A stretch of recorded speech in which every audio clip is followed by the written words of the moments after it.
100 gram emas yang saya pegang hari ini nilainya dah cecah sekitar RM54,000. Persoalannya, apa yang boleh kita buat dengan jumlah tu sekarang? Boleh jadi untuk deposit rumah, boleh jadi modal untuk bisnes, atau mungkin juga cukup untuk beli sebuah kereta kecil. Sekarang cuba anda fikir, 10 tahun akan datang, adakah RM54,000 tu masih mampu beli benda yang sama? Belum tentu, sebab nilai duit makin lama makin susut.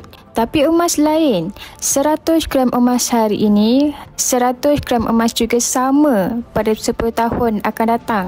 Cuma nilainya semakin tinggi sebab kuasa beli emas kekal. Itulah sebab ramai orang jadikan emas sebagai pelindung keuangan jangka masa panjang. Ramai anggap nak capai 100 gram emas ni susah.